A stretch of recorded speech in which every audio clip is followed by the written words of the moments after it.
Great. Thank you everyone for joining us for the October Elementary Ed Chat. This month's topic is fine arts integration. So we're happy to have you here with us. Just a little note, the slides and an attendance certificate will be emailed out afterwards along with this recording of the session. So feel free to share away or forward to other folks. And those who've registered will get copies of this too so they can watch later on. Um, Next slide. First thing we'd like you to do before we get going is just register that you were here. Helps us keep track of noses and the teachers that we're serving, etc. So if you could take a photo of that QR code with your phone, or if that doesn't work, type the bit.ly link into your browser. And the name of the session is Fine Arts Integration, subject area elementary, and the location is just Zoom. And maybe I think I can do this. Hang on. I need to add the link to the chat as well. There we go. Okay. So please register your attendance. Like I said, it helps us keep track of numbers, etc. So thank you for doing that. Moving on, next slide. So the session today is going to be presented by our wonderful professional friends at Oklahoma A+ Schools, and the title is Finding Value Across the Curriculum, and we'll be looking at music and visual art and the book Giraffes Can't Dance. So they're going to dive more into that in a moment. We'll start off with introductions. So I am Elizabeth Mon. I'm the Fine Arts Project Manager at the Oklahoma State Department of Education. Been there for a little while now, since 2018. My background is in music, so if you have a music question, I can definitely answer that, probably. But if you have another arts area question and you think Elizabeth won't know the answer to this, I may not, unfortunately, but I do know a whole lot of very, very smart people in all the arts disciplines now across the state, so I can find you the answer if I don't have the answer. And then we also have wonderful partners like Oklahoma A+ Schools that I can refer you to as well. So feel free to reach out anytime if you have questions, concerns, etc. And I will turn it over to our presenters, Sandy and Carrie. Hi, I'm Sandy Kent, and I am the Executive Director of Oklahoma A+ Schools Institute. I was an elementary teacher for 8 years. I was an elementary principal for 14 years, and then I've been sitting in this seat for getting close to 12 years. So I've been around a while. I understand the value of the arts. I was not an arts specialist, but always kind of grew up with arts encounters. Again, don't specialize in anything, but again, understand it all, knew it as a teacher and as a principal, the value of the arts and why they're important and cannot be excluded, and the power that they have in helping our students to grow and learn. So that's why I love doing what I do now. Hi, I'm Carrie Elledge. I get to be the program director at Oklahoma A+ Schools. I've had this role for a little over 2 years now. Before that, I was a high school teacher, English, for 16 years. And while I was doing that, I was also facilitating with A+. So I've been involved with A+ for over 15 years. And we are going to jump right into our presentation today. We wanted to talk a little bit about arts integration, and just that. Carrie, Yes. can we talk a little bit first about A+ Schools? Absolutely. All right. So just wanted, if you are not familiar with who we are an institute at the University of Central Oklahoma. There is our mission and vision statements that you see. We want to make sure that all schools have the opportunity for the best education for their kids.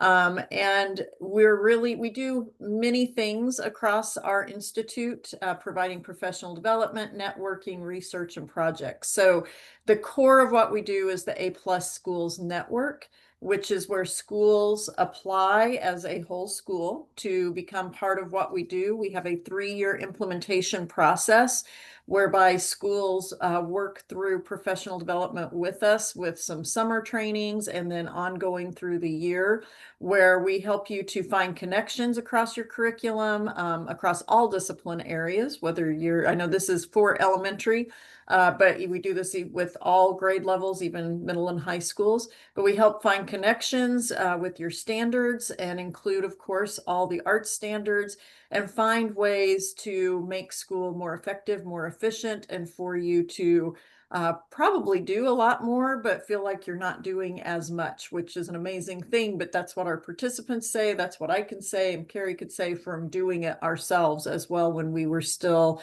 in schools and in the classroom. The big thing is everything we do, we have been able to maintain funding, and we do not charge schools for any of our services once they are part of the network. So if you're interested in knowing more about that, please visit our website, contact one of us, and we can tell you more about how to get your school on board and get all of that. Those first 3 years of implementation is about $90,000 worth of professional development and support, and then about $10,000 a year every year after that. We don't let you go unless you tell us you want us to go. So just wanted to give you a little bit of who we are and what we do and why we're here to talk about arts integration. So now, Carrie, let's talk more about arts integration. Yes, sorry about that. All right. So what is arts integration? We know that there's just a ton of different definitions of arts integration. There's not really one that is kind of like the one that everyone turns to. But what we do know is that arts integration is when you take the objectives or standards from an art form and the objectives and standards from a core class and integrate them together. So one of the tools that we use at Oklahoma A Plus is a continuum. We know that arts taught for art's sake is super important, and academics taught for academic sake is super important.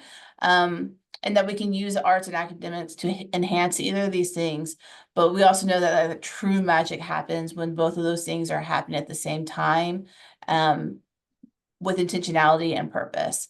And so it's okay to be anywhere on this continuum. We just kind of hope that you find ways to get to all the places. And why does it work? Arts integration works because it supports diverse learners. It makes the teachers enjoy what they're doing. It allows students to use those critical thinking skills. Anytime that we are using multiple ways to learn something, we're creating multiple pathways, and it allows students to recall that information quicker and for longer periods of time.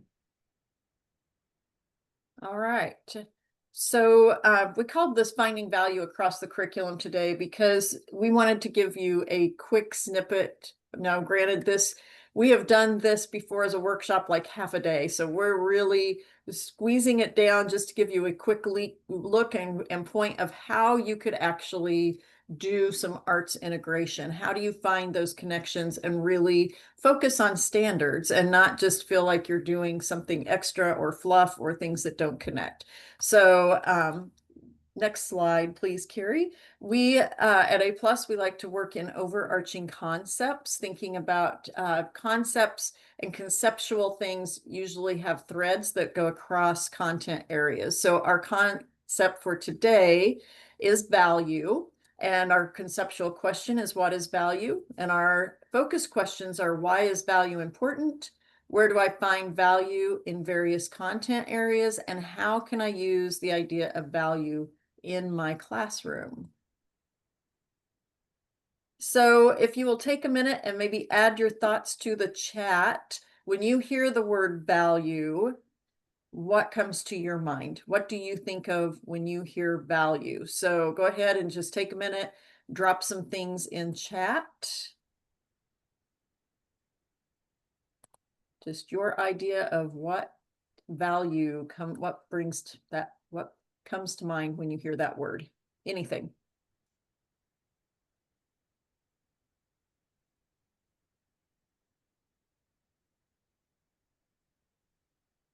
Something that adds meaning to something, okay?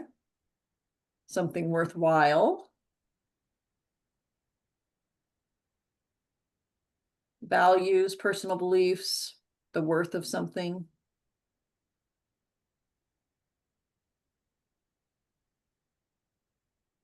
Okay, so I'm seeing something that adds to something existing. So I'm seeing some commonalities there of adding to, of bringing more to something that's already happening or in existence. So, all right, keeping that in mind, we are now going to listen to a read aloud, Giraffes Can't Dance by Giles Andre. Gerald was a tall giraffe whose neck was long and slim, but his knees were awfully crooked and his legs were rather thin. He was very good at standing still and munching shoots off trees. But when he tried to run around, he buckled at the knees. Now, every year in Africa, they hold the jungle dance, where every single animal turns up to skip and prance. And this year, when the day arrived, poor Gerald felt so sad, because when it came to dancing, he was really very bad. The warthog started waltzing, and the rhinos rock and roll. The lions danced a tango that was elegant and bold.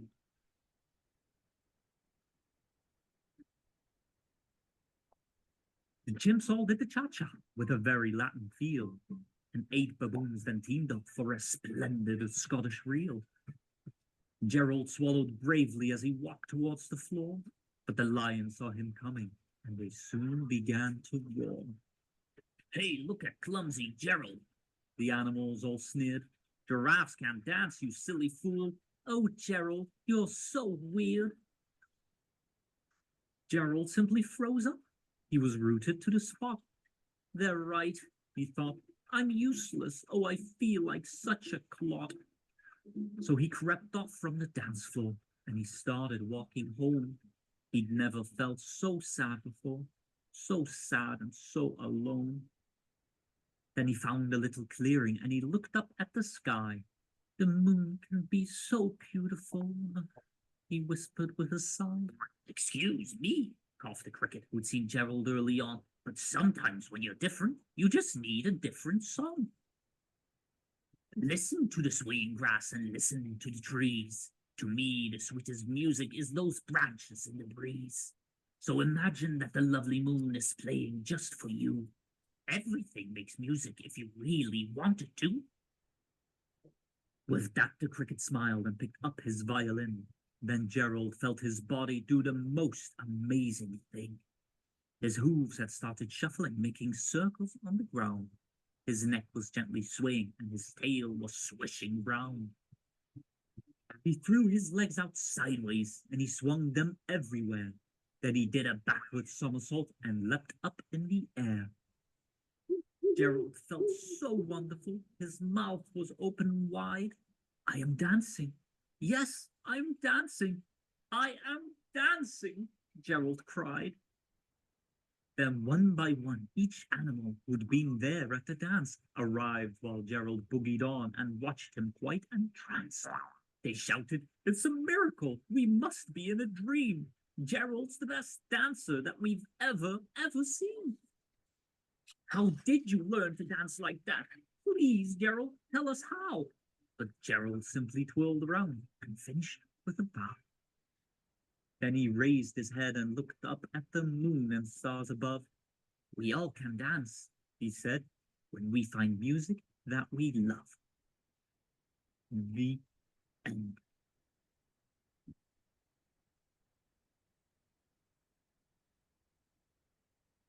Okay. Keeping that in mind, we want to go back to this concept of value.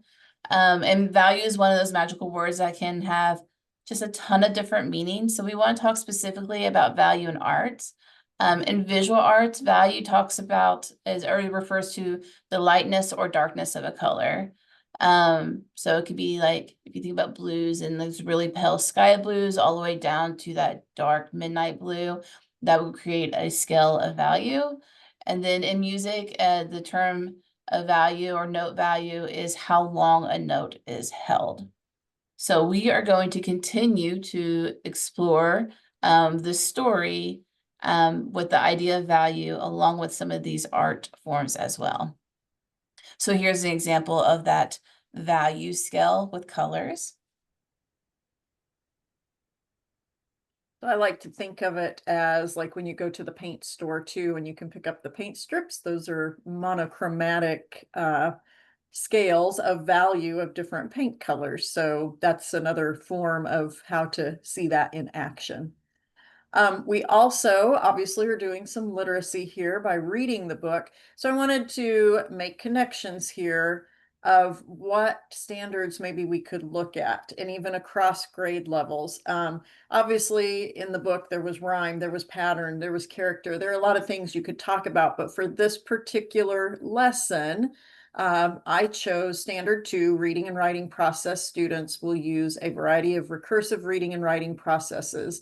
And then we've just dropped in here the vertical alignment essentially of that standard. And it has to do with summarizing, sequencing, summarizing, beginning, middle, end, putting things in an order. So Carrie, if you just kind of flip through those, it will help everybody kind of see that, I think. Thank you. And then Oh, I'm sorry, the visual art ones are mislabeled at the top. okay. Yeah, where it says academic, but there's, so Yeah. we put in here also the visual and music art standards, and I will take this and connection and drop it in the chat.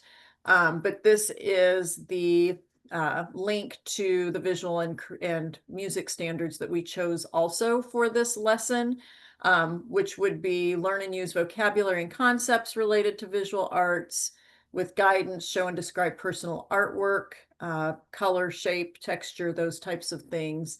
And then, yeah, sorry, I'm following along. Sorry. That's okay. No, we're doing good.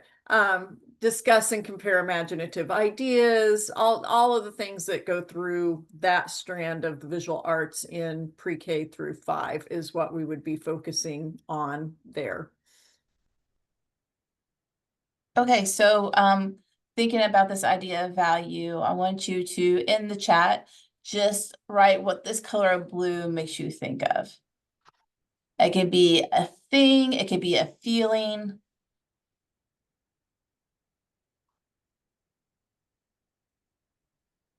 And Sandy, if you want to read out some of those. Yes. Sorry, I was trying to get that other link in there and I'm not doing it. Cool and calm, the sky, baby boys, baby blue.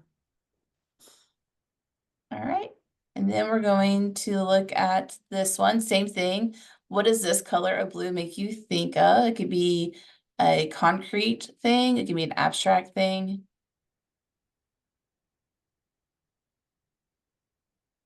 Cool air, storm clouds, ocean, berries, dawn. I can picture all of those things. Peaceful October skies. I love it. And then one more, what does this color or this value of blue make you feel?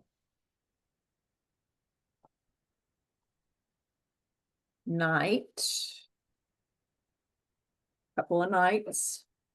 Denim. Midnight. Ships. Peace. Still in the night.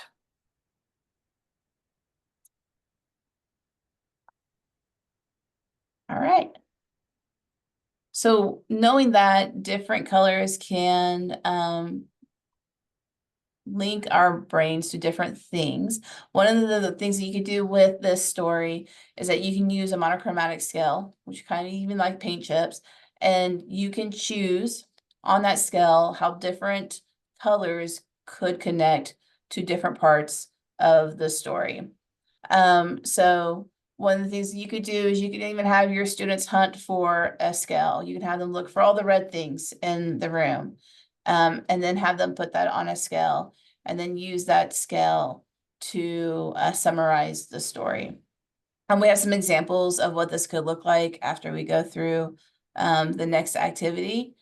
But thinking about those three blues, can you think of a part in that story that one of those blues could represent? If you can, that would be great if you put it in the chat. I can go back so you can see those blues again. We have this deep dark blue. What could this represent in the story? We have this mid-tone blue. And then we have this color blue, the light blue. So if you kind of think about summarizing the beginning, middle, and end, and maybe thinking about kind of what was happening with the characters or with the main character of Gerald, how would those colors, maybe the value of those colors, match with what you felt was going on in the story in beginning, middle, and end? So we have I think the dark blue is when Gerald is made fun of and walks away from the other animals. So it got maybe heavier and darker. I think the color gets lighter as the book proceeds. So it started heavier and then it gets lighter as we go. Any other thoughts?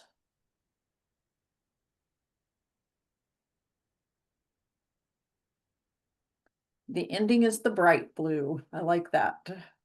Like everything is clear. The lightest feels more like the end for someone else.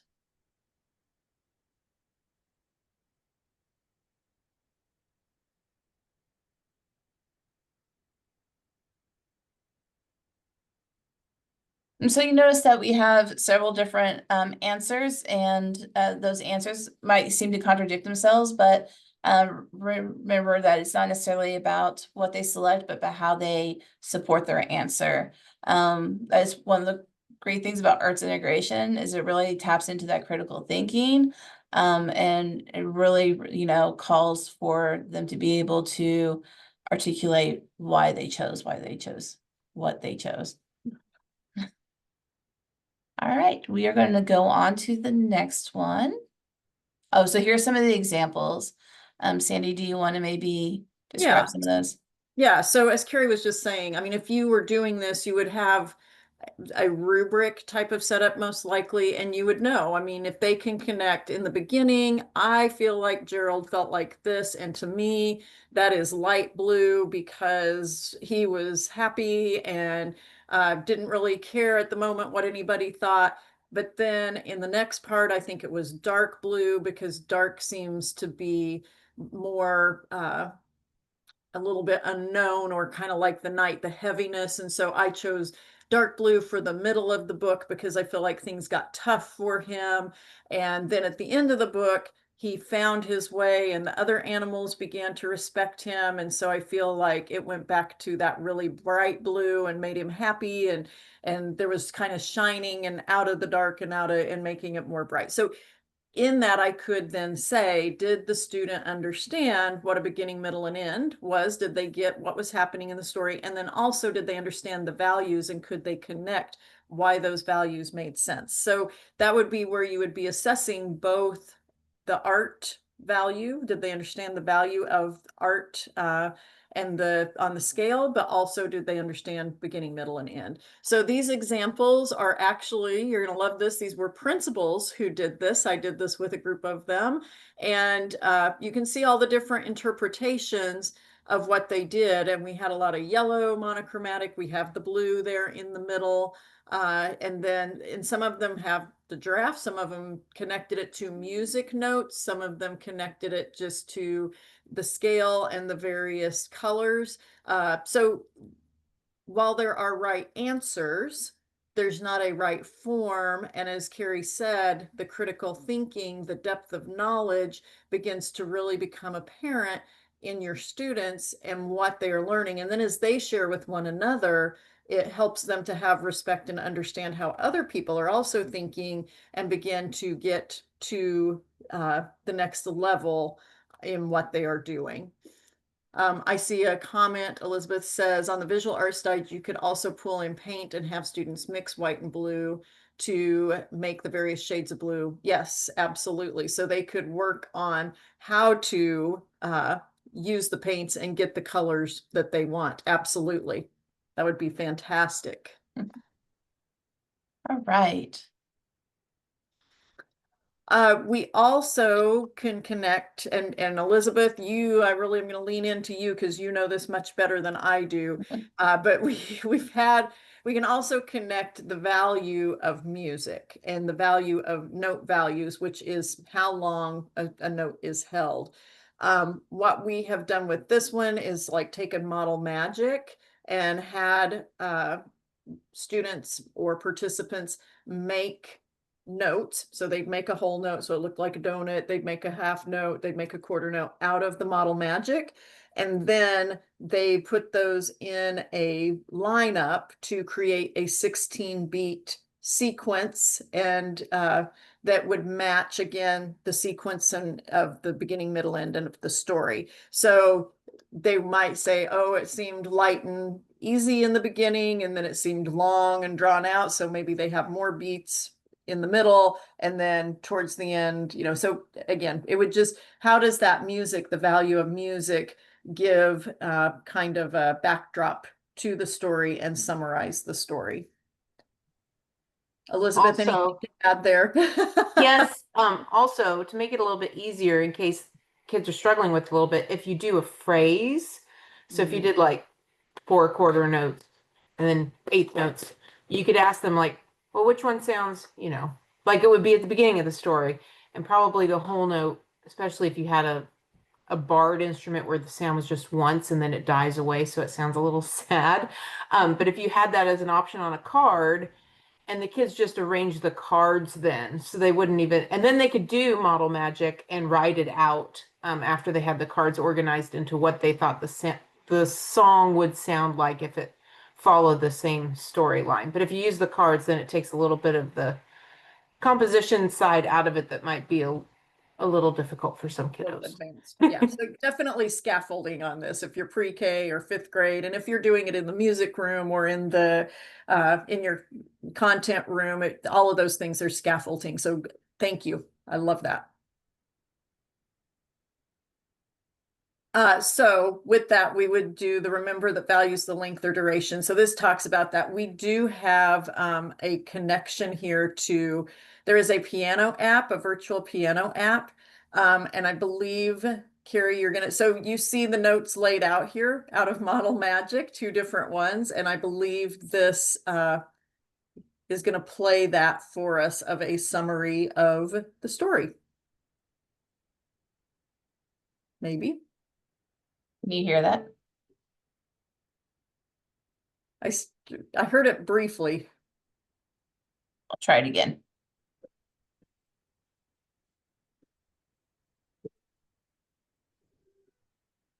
It's like it wants to, but it's not. Okay. Okay, but It's lovely. yeah, we'll make sure that you get the link to the virtual piano website. It's a pretty neat one to use, and you could use it for all kinds of different connections. But that was kind of our example of something you could do. And like you said, Elizabeth, probably with a little bit more experienced students when it comes to music. So, and use different instruments, shakers, bells, gongs. Yeah, anything you've got, you have them tap it on their desks. I mean, anything like that would work. So.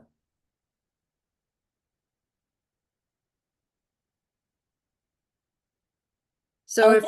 Yep, go Okay. ahead. I was just saying, so again, looking at how value this common idea through both the story and the visual arts and the music, and tying that all together really allows students to dig into these standards in such a unique and fun way.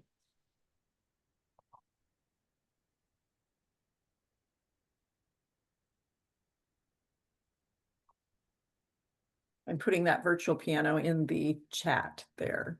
So if we come back to our concept of value, where did you see examples of value, maybe not an arts value, but value in the book itself? And again, feel free to use chat.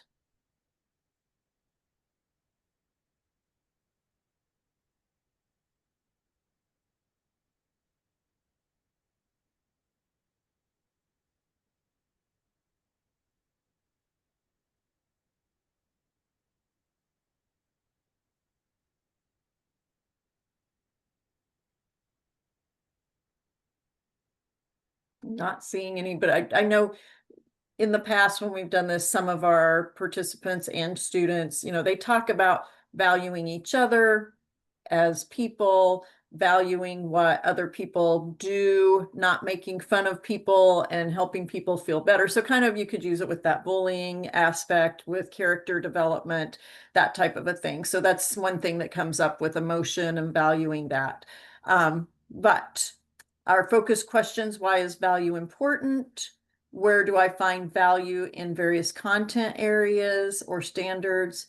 And how can I use the idea of value in my classroom? Does anyone have anything there?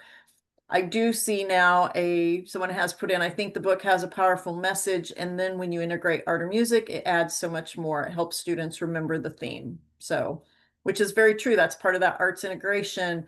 The arts pieces help students recall things so much better. Any thoughts on the actual focus questions?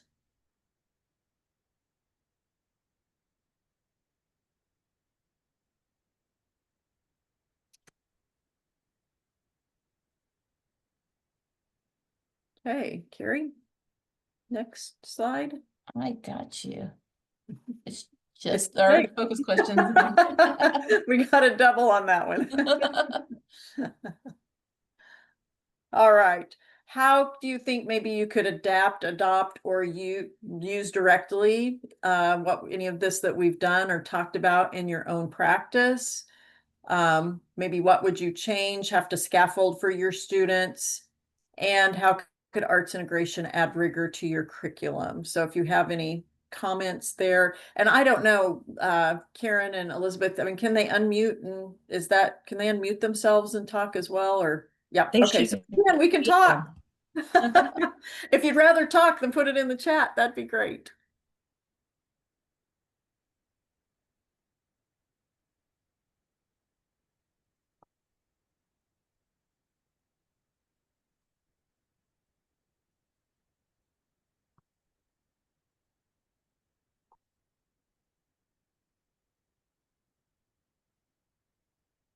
All right, no ahas, I guess, at this moment.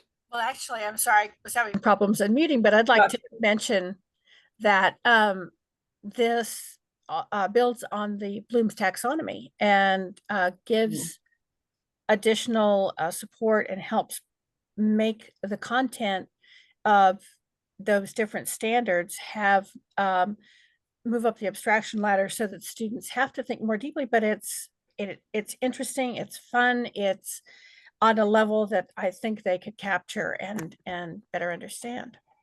Awesome. Yeah, if we were to put that Bloom's taxonomy pyramid there and we said, where were you on Bloom's? It would be interesting to hear people's thoughts. But it really covers a pretty good gamut of it. So I like that connection. Thank you, Kathleen. And again, on the scaffolding, as Carrie said, I mean, you could just have things in shades of color and let kids line things up, again, depending on your age level and what's appropriate. So Elizabeth says it could be easily adapted for any book or folktale. Pull in a art or music or theater or dance to help students better understand beginning, middle, and end, other elements of literacy and reading. So yeah, you could dance the beginning and middle and end. And with this particular book, the dance would go really well since Gerald was dancing. Just being here and seeing your ideas helped me so much. I appreciate you all, your ideas and the collaboration. Thank you very much, Shaylee. That's what we were aiming for. We know we've got such a short time to give you a snippet of what could happen. So I'm glad that that's coming across and that it's getting your juices flowing a little bit. And it doesn't have to be, I think people think sometimes with arts integration that it has to be some big grand thing and you have to get out, all the paint and all the instruments and all the stuff, and it's going to be a mess. And again, I think of those easy versions, lining up colors, providing things that are already there, or clapping out sounds. So again, lots of options. You can make it big and bold, which is wonderful too. So other thoughts?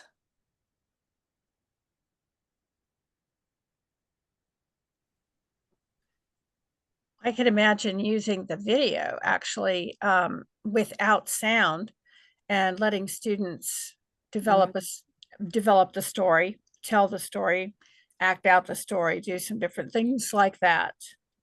I really like that idea. That takes it to another good step as well. Some script writing, now you're getting into some other standards with the writing and what they need to do with that. That would be excellent. And as Elizabeth said, if you don't have arts teachers, this is a good way to give students some arts education easily in your classroom. So don't be afraid of those art standards. They're not that difficult and scary. Just, you know.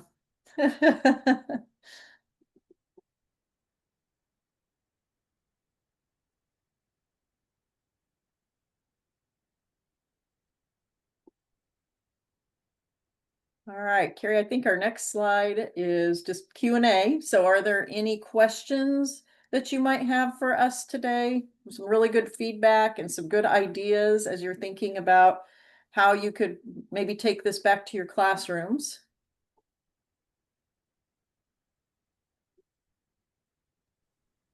Any questions about process or concepts or anything? I'll unmute and share two things.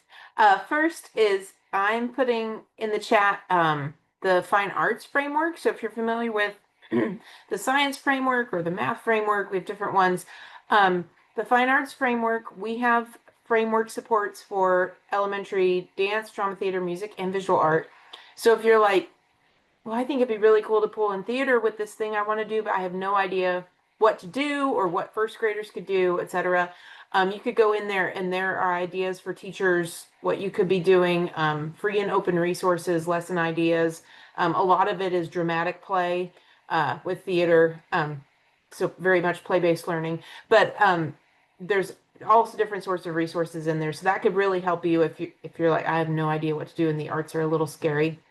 And the other thing I want to say, which I should have said at the beginning maybe, but Sandy mentioned this, that the research really does show if you pull in multiple subjects, the kids do remember things better. And there was a study that was done, um, I suppose it was like 6 years ago now, and I believe it was Harvard, and they went into an upper elementary or middle school science classroom, and they had a couple control classrooms where the students were just taught traditional science concepts.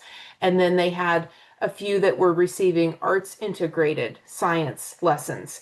And then at the end of the semester, they tested all the kids. Everyone did about the same. There's good science teaching, both areas.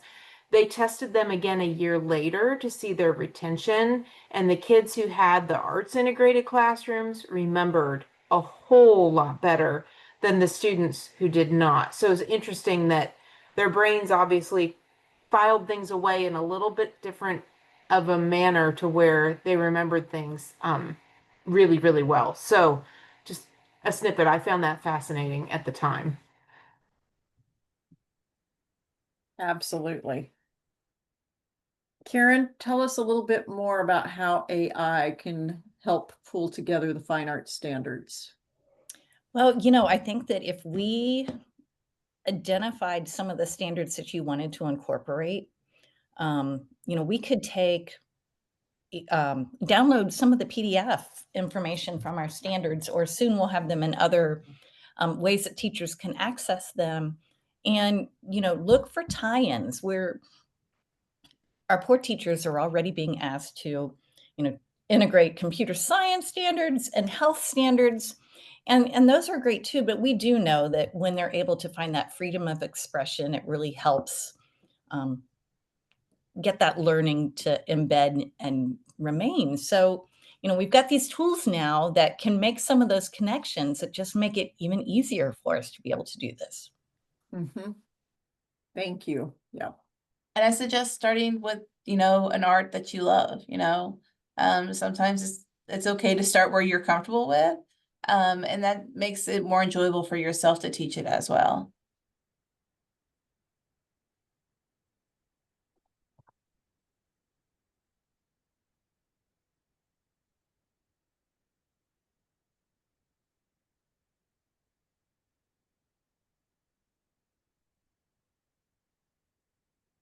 great ideas going in the chat now.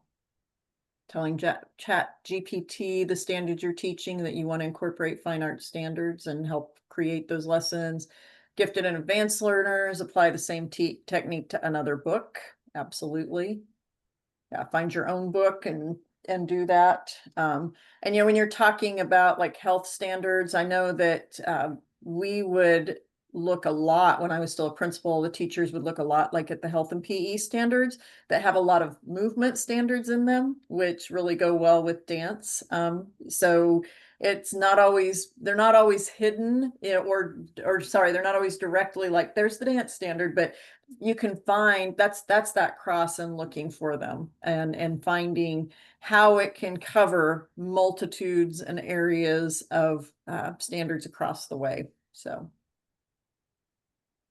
And it's fun to watch students taking the state test who have been taught this way, because you can see them like tapping their pencil and kind of looking off like, I remember when we were doing, or moving their feet. I mean, I've literally seen that, because that connection, that mind-body connection and memory becomes so powerful when they're having the arts integration and creative forms of learning.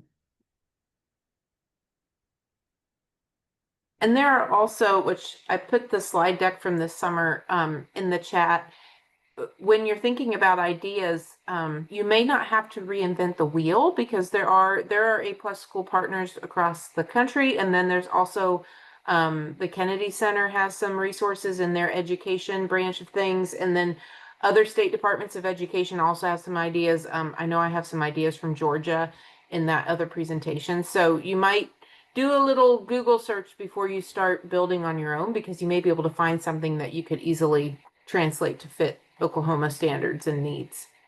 Yeah. Georgia has a great bank of arts integration ideas. And again, remember going back to that continuum that we showed you that we use at A+, that there's that time and place for, oh, she's gonna make us dizzy, that time and place for, you've got to learn the skill. You have to learn 1 + 1 is 2 and do the skills on the academic sides, or learn the skill on the art side. This is how you use a paintbrush. This is why you don't put it down, smush it on the paper.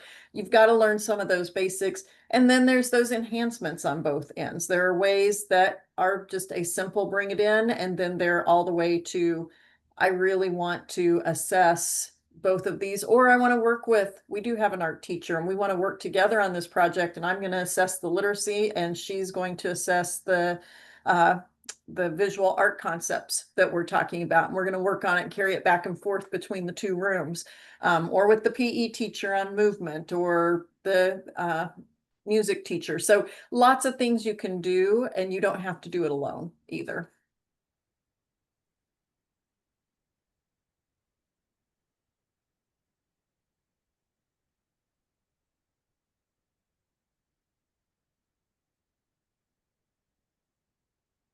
Did we have any doodlers today? Like, was anybody making any? I know I'm a doodler. If I were participating, this would have made me like, I would have been making a monochromatic scale while I was watching, because that's just what I do.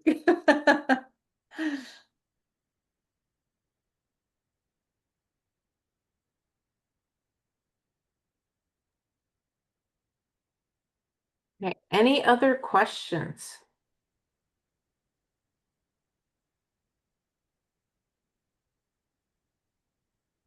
Okay, well then, Carrie, if you could go to the last slide there. So first of all, thank you so much, Sandy and Carrie, for sharing with us. They are the experts here, and I'll remind folks, their services are free.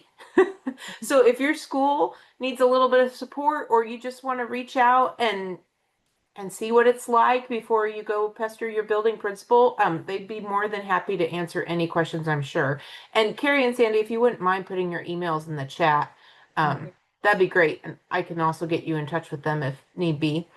Next month, a little preview. In November, we will have movement in the classroom on November 4th at 4 and 7. So that will be led by Shayna Klassen, our PE and health guru. But if you have a lot of wiggly little folks in your classrooms that need to get up and move, and you need to integrate that movement into your lessons, she has amazing, endless ideas to share. So make sure you tune in or find the recording. And like I said at the beginning, this was recorded. We will get the slides and the recording out. And one of my colleagues will be sending out attendance certificates later this week. So thank you all so much for coming, and we will see you again in November.